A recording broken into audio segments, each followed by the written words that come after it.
Okay, everybody have the mics on?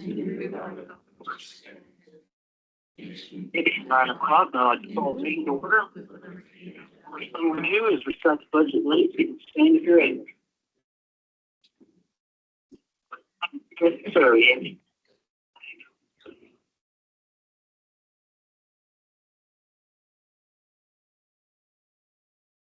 Okay, first thing, the agenda is we need to consider the approval of the agenda. If I can get a motion, So moved. Second that. first and second, all in favor? Aye. Aye. Motion passed. Consider the minutes of the January 20th, 2026 regular meeting. And if I could get a motion or have some discussion, Second. all in favor? Aye.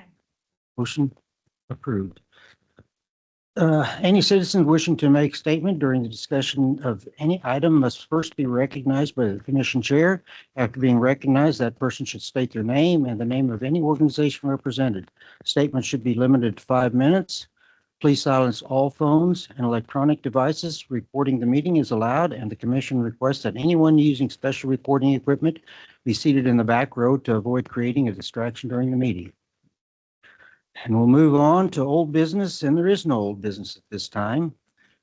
Move on down to approval of appropriations, and we have Ms. Smidler. Good morning. Fine, we have the second batch for the 13th month. Task for approval, the period ending December 31st, 2025. Okay, any discussion? Okay, no discussion. I'd ready for a motion. Mr. Chair, Yes, would move to approve 13th month second batch appropriations for the period ending December 31, 2025. Authorize the chairman to sign on behalf of the commission. okay. So we got a first and second. All in favor? Aye. Motion passed. We move on down to the approval of appropriations, and we again have Ms. Smidler will present details. This is on a regular accounts payable register for the period of January 13th, 2026, ending January 27th, 2026. Ask for approval. Okay, any discussion? If not, I'm ready for a motion.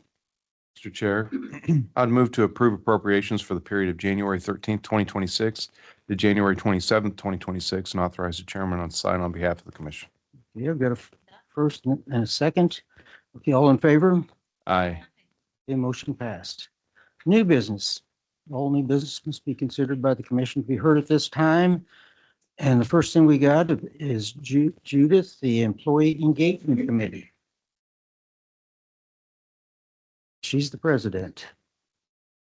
Good morning. Good morning. I'm here today to see if myself, Charlotte, Brian, and Richard can extend our terms being in the EEC. And we would also like to have Lindsay as our 5th member in the EEC to join us. Okay, Is that it? Yep, that's it. Well, that was short and sweet. Just short today. Susan? Okay, you guys step in and taking this committee. All right, they really do a good job. Thank you. Okay, any other discussion? Yes, I would.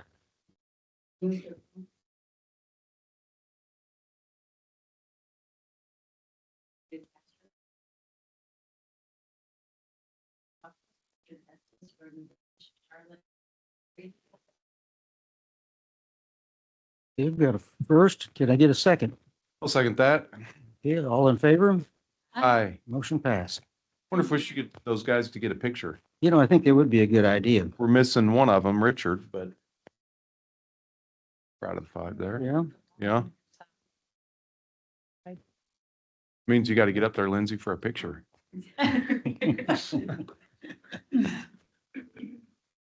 Right here.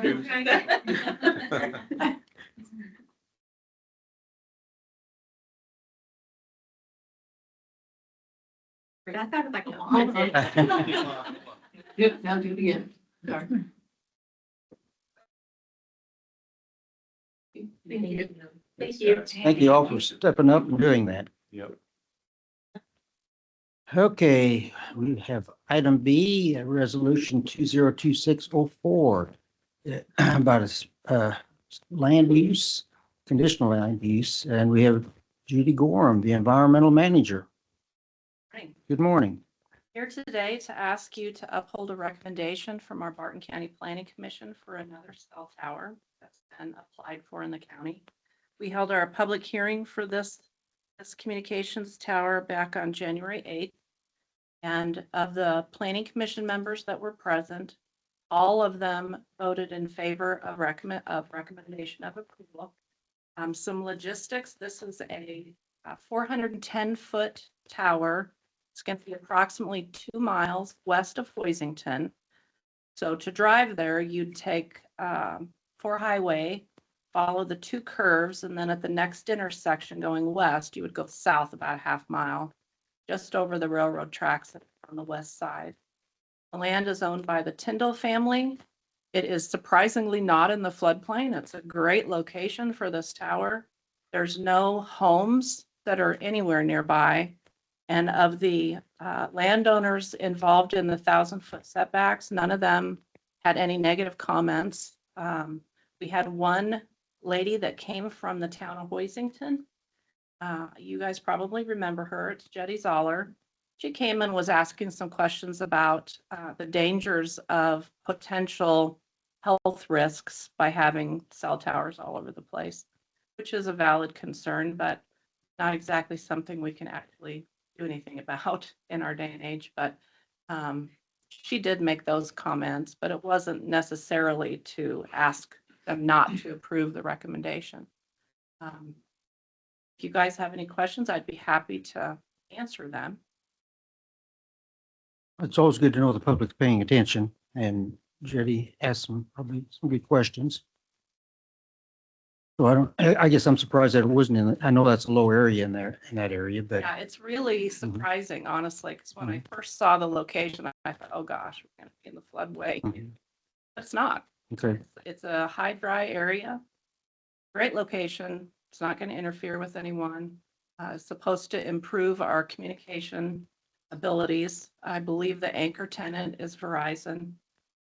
There is a gentleman who is on the line with this meeting right now. His name is Paul Greeley, and he had asked to call in due to our weather situation. I had reached out to him late last week and told him it would not be the end of the world if he could not attend because he's coming from the Kansas City area. And he chose to call into the meeting and would like to make some comments, but his name is Paul Greeley. Okay, Mr. Greeley, are you online? Yes, good morning, Commissioners. Paul Greeley here, agent for STC Towers. Can you hear me okay? Yes, I can. Usually, I don't know if you're aware or not, we usually try to keep it for no more than 5 minutes, but we're anxious to hear what you got to say. Absolutely. I'll be brief here, Commissioners. First off, thank you for allowing and making this remote attendance available for me, given weather and travel kind of uncertainties here. This really helps that I can talk to you directly. Yes, everything that Judy said,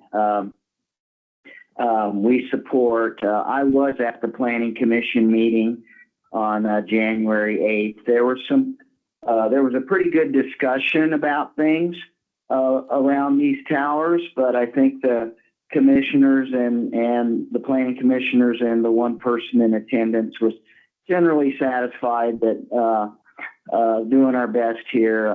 No neighbor concerns, of course. We're in complete agreement with the planning commission's recommendations and stipulations. We've provided FAA approval of this request of this tower, and so I just request your approval per the Planning Commission's recommendation, and I'm available for questions.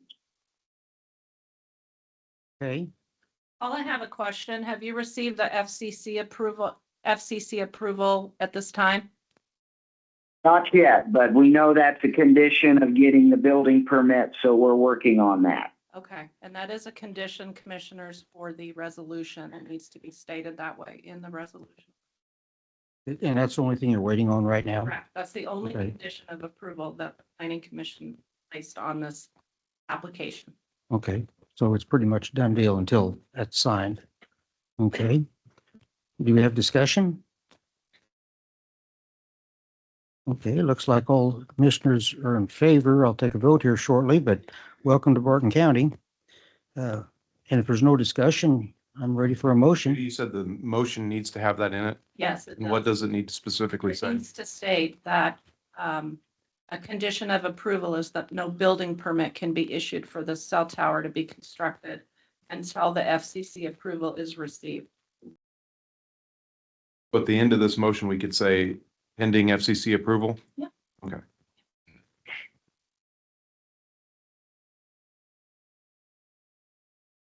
Mr. Chairman, Yes, I would move to approve resolution 2026-04, resolution for approval of conditional land use permit for a described tract of land pending FCC approval.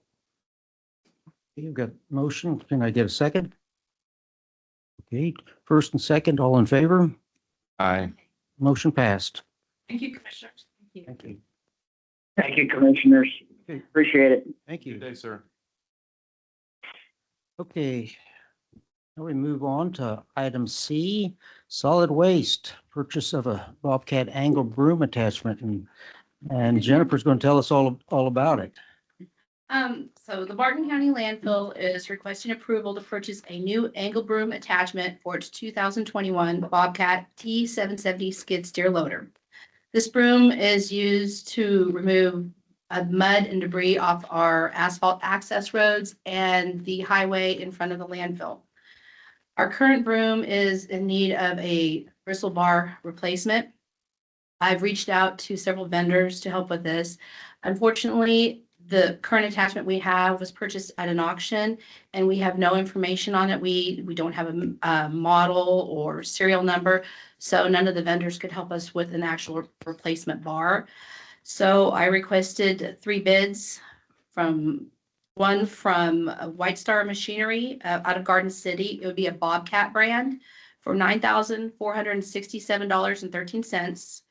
One from Murphy Tractor and Equipment here in Great Bend. It's a Vernig brand for $9,035, and one from Bobcat of Salina for $7,416.32. So I'm here to ask for your approval for the lower bid for the Bobcat angle broom attachment from Salina, Bobcat of Salina for $7,416.32. Okay, and you've worked with Salina. Yes, numerous times. we are on a current municipal buyback program with our skid steer with them. So yes, we have worked with them a lot. I know when we viewed the pictures that you brought in for, I guess, work session maybe, it looks like it is wore out. So I think you've got all the use you can get out of it. Yes, And also I'm glad to hear that you're taking care of the highway out front. we do our best, yes. So So, trucks do drag mud out there occasionally and we will go out there and sweep it off. so the regular public, when they drive by, you've made attempts to clean it off. So everybody knows. Okay, do we have discussion? We called out to Road and Bridge because they had a few used brooms that we had to replace, right? Correct, yes. Those were in bad Um, enough condition that we couldn't. the issue too with that is basically that's a whole nother vehicle we'll have to maintain, engine, hydraulics, cooling system. So we would have to keep that running, where this is just an attachment it has 2 hoses, one for a hydraulic hose and then a plug-in. That's it. So we would have to replace bristles and maybe grease it every now and then. That's it as far as maintenance. So purchasing one of the driving brooms would end up costing us a lot of money over time, a lot more money into it and to keep it running. The difference is the other ones are a unit that drives and these are an attachment. Right, this is just an attachment for the skid steer we already have. And the one that Road and Bridge has was an actual one that you would drive, yes. Thank you. Okay, I think you pretty well described what you need. Okay, any more discussion? I'm ready.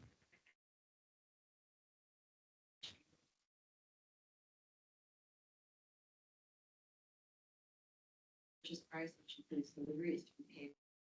Fund.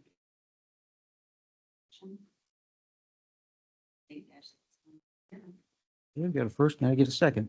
I'll second that motion. Okay, first and second, all in favor? Okay, motion passed. Thank you. I appreciate it. You bet, thank you.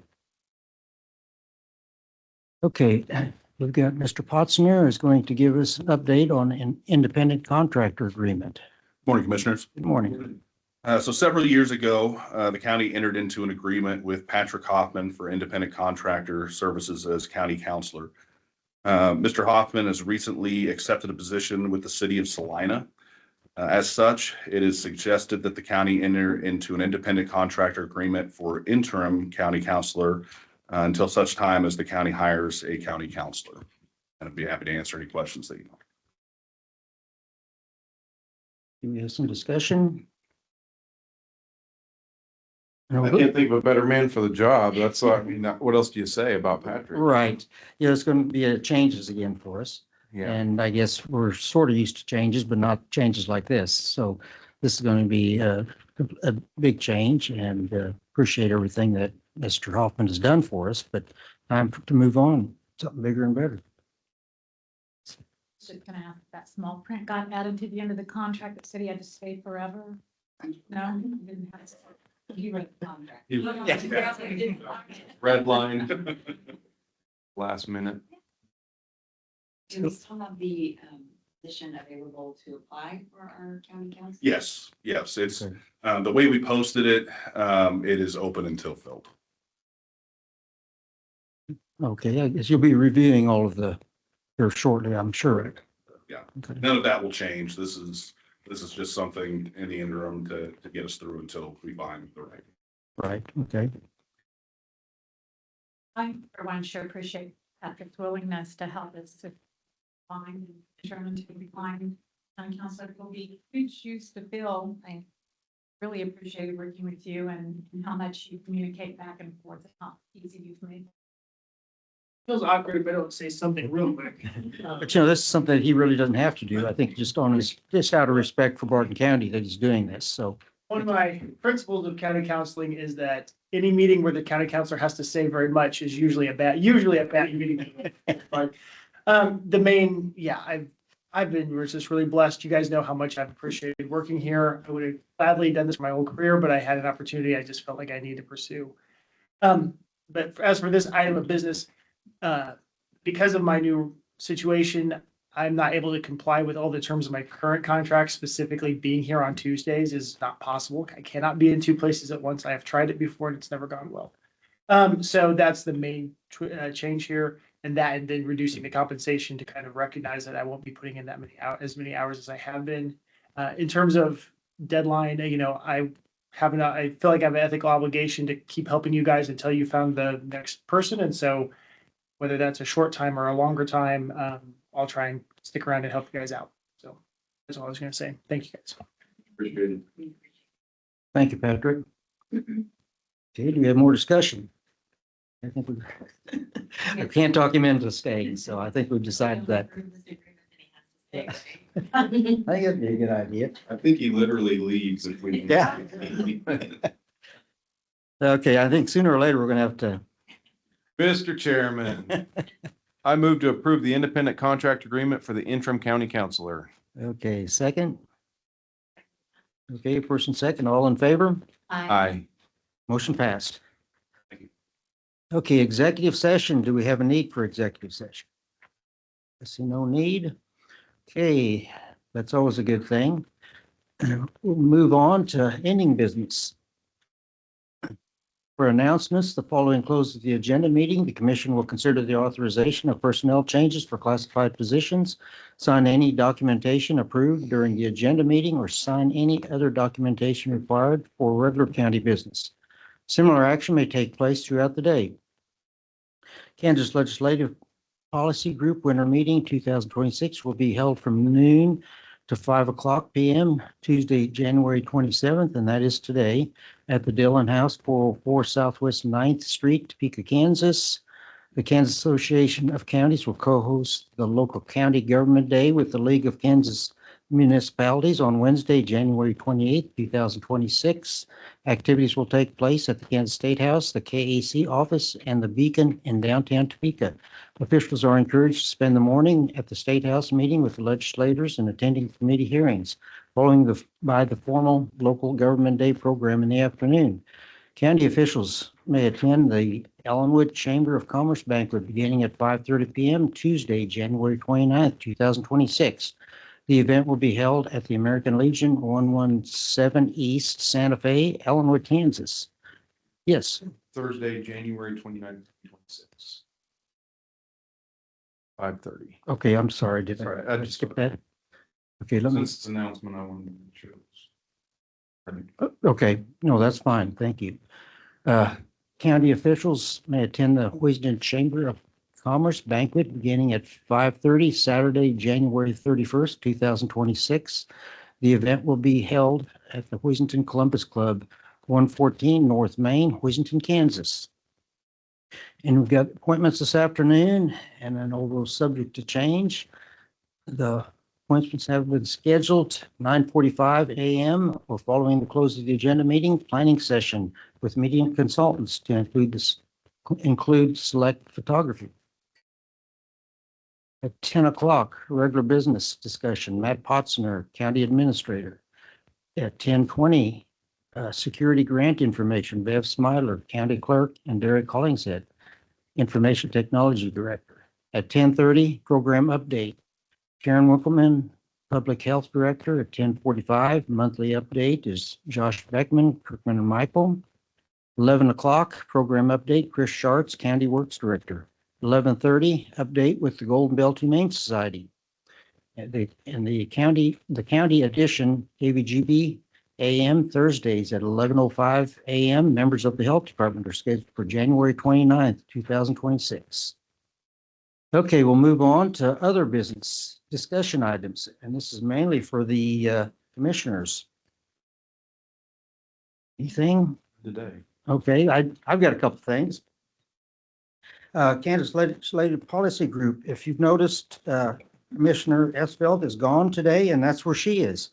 She's at Topeka representing Barton County. Couldn't have anybody better to represent Barton County than Commissioner Esfeld. And then on Wednesday, she's going to attend the government day, and she'll get to visit with legislators. And I did message her yesterday, and she's really all excited about doing this. And, this is one of the many things that I think commissioners do that a lot of the public never recognize or know that the commissioners do things. So we do get out and do things such as that, and very important to for Barton County. Okay, and the other thing I read, Commissioner Schlesinger and I did attend the Barton County Conservation District annual meeting, I think on Thursday, I believe. And usually we don't recognize a lot of people, but I thought that there's two 5-generation farmers that got awards. And the first one was Jeff and Gwen Klepper. Jeff farms with his brother, and they're 5th-generation farmers, and they were recognized for the Windbreak Award. And Josh Kelsch and his wife Casey, also 5th-generation farm. They were recognized and received the Barton County Bankers Association Soil Conservation Award. Marvin Skolot, 3rd-generation farmer. He was nominated for his grass waterways and parallel terracing system. And he is a 3rd generation, and his daughter and son-in-law are taking over the farm as we speak. Darren Nicollet, awarded for the water quality by using weather stations to improve irrigation efficiency. So I just think it's a great thing. Not only do they live in Barton County, they farm the land, Barton County land also. So, and most of these awards didn't start with them. You can't just go out and buy a piece of property and get an award such as that. It usually starts a generation or two before that. So we thank all these for conserving the land and our water. That's all I've got. Riveting presentation on putting undergrowth and red cedar tree in. Yes, we did. Mhm. Say riveting. Riveting. Yes. We learned. After we ate, so everyone was getting real sleepy, but she did a fabulous job. did. She was like dissertation level presentation, so she did a very good job. Very well deserved. So, okay, we'll move on. Citizens organization may present request or proposal for initial consideration. Do I see any? Okay, item C. The commissioners are available to the public on Tuesdays during regular business hours, and one or more commissioners may be present in the commission chambers conducting county business throughout the day on Tuesdays. The commissioners may individually schedule personnel appointments related to the county business at their discretion. Item F is the next regular meeting will be at 9 a.m. Tuesday, February the 3rd, 2026. And there's nothing else to discuss. I'd accept the motion to adjourn. So moved. Okay, all in favor? Aye. Meeting adjourned.